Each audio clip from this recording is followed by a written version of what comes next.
Dia manusia tanpa meninggalkan ke bapaknya. Bagaimana memisahkan sifat ganda Yesus Iya. tanpa meninggalkan Kristusnya gitu. Bikin lagi konsili di Konstantinopel Iya. tahun 687. Yang buat ini raja-rajanya. Iya, raja-raja yang di daerah situ, Ustaz. Terus raja dengan ustadz-ustadznya ngumpul. Iya, pemuka agamanya. Gimana kalau kita edit nih gitu?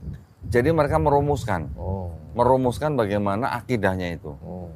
Tahun 687 dibuat lagi konsili di Konstantinopel, yaitu Konstantinopel ketiga. Yeah.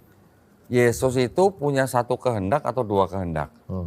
Coba. Itu dipikirkan sama Bapak Gereja. Yeah. Karena dia manusia juga, Tuhan juga Tuhan gitu. juga. Karena sudah terlanjur mengangkat Yesus sebagai Tuhan. Hybrid. Yeah, listrik dengan minyak. Terus terakhir bikin lagi konsili di Nicea yang kedua.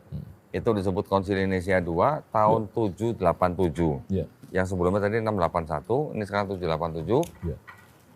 Bagaimana menyembah Yesus sebagai ikon gitu.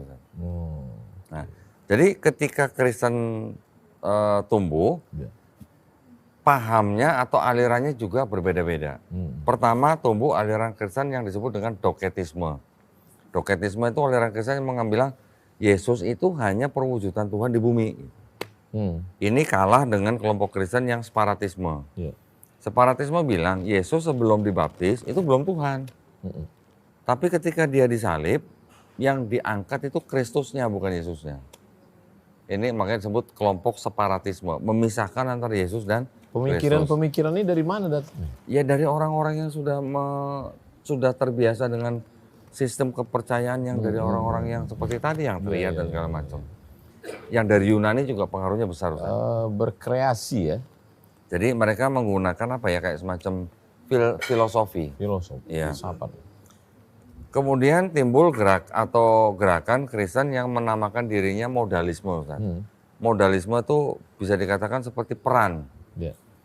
Di kantor peran sebagai direktur, di rumah sebagai suami, rumah tangga sebagai jenderal, sebagai di lingkungan sebagai RT gitu misalnya. Multi talent. Nah, jadi ada bapak dan anak gitu. Akhirnya peran yang modalisme ini pecah menjadi monarkianisme dan sabellianisme. Ini yang mengatakan bahwa yang Yesus adalah Bapa adalah Yesus satu pribadi, bukan tiga pribadi. Baru terakhir kalah oleh kalangan yang Trinitarianisme.